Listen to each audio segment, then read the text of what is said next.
स्वामी भक्त तेली. नमस्कार मंडळी, कसे आहात आपण? आपण मजेत आहात ना श्रोते हो? आज आपण एक नवीन कथा पाहूयात. चला तर मग कथेला सुरुवात करूया. एक वृद्ध झालेला तेली स्वामींचा निस्सीम भक्त होता. अनेक वर्षापासून तो स्वामीचरणांच्या सेवेत होता.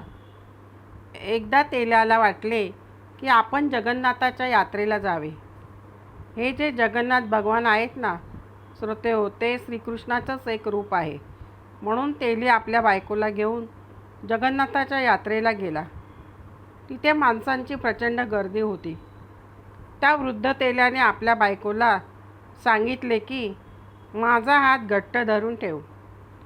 चुकामुक झाली तर तुला अफाट गर्दीतून कसे शोधून काढू मी. दोघांनी जगन्नाथाचे दर्शन घेतले. परतीच्या मार्गावर गर्दी एवढी उसळली होती की तेलाच्या बायकोचा हात सुटला आणि काय, ती हरवली.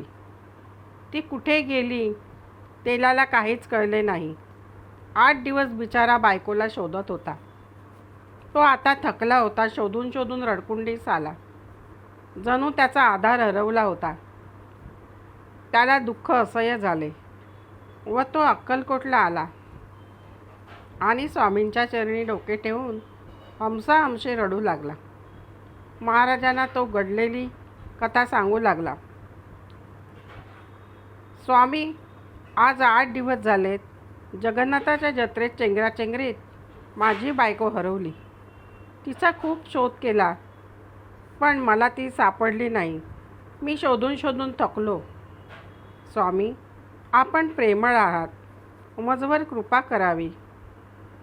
ती कुठे असेल ते मला कृपावंत होऊन सांगावे.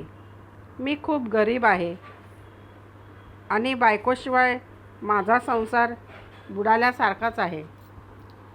आपण परब्रह्म आहात. माझी बायको या क्षणी कोठे आहे आपण निश्चितच सांगावे. तो वृद्ध तेली अश्रू गाळत भावना वेगाने बोलत होता. स्वामींचे चरण वारंवार घट्ट पकडत होता. स्वामींना त्या वृद्ध तेल्याची दया आली. ते म्हणाले, अरे म्हाताऱ्या, तुझे वय 80 आहे.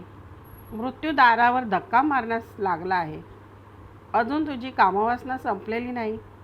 अजून तुला बायकोची सोबत हवी आहे का म्हणतोस?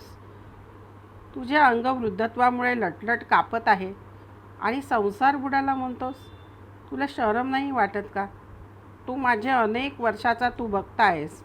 असे बोलून एका सेवेकराला भस्म घेऊन बोलावले. तेल्याच्या कपाळाला भस्म लावले. तेल्याला अनेक जन्मांच्या गतस्मृती त्याला आठवू लागल्या. अनेक जन्म तो स्वामींचा परमभक्त होता. स्वामींनी पुन्हा भस्म लावले आणि काय आश्चर्य, तेल्याची बायको त्याला शोधत शोधत तेथे आली. आपला पती स्वामींपाशी आहे हे पाहून तिला खूप आनंद झाला. दोघांची भेट झाली. दोघेही स्वामींचे चरण धरून आशीर्वाद घेतला. तात्पर्य श्रोते हो, स्वामी स्वतःच ब्रह्मांड नायक आहेत. ते नेहमीच भक्तांच्या अडचणीत, संकटात, मोठमोठ्या प्रसंगातून भक्तांची सुटका करतात. जेथे स्वामी शक्ती भक्तांच्या पाठीशी असते तेथे कोणत्याच शक्तीचे काहीच चालत नाही. म्हणून भक्तांनो, स्वामींचे नामस्मरण व भक्ती नेहमीच तुमच्या हृदयात ठेवा. नेहमी प्रसन्न राहा. कथेला लाईक व सबस्क्राईब करा ही नम्र विनंती.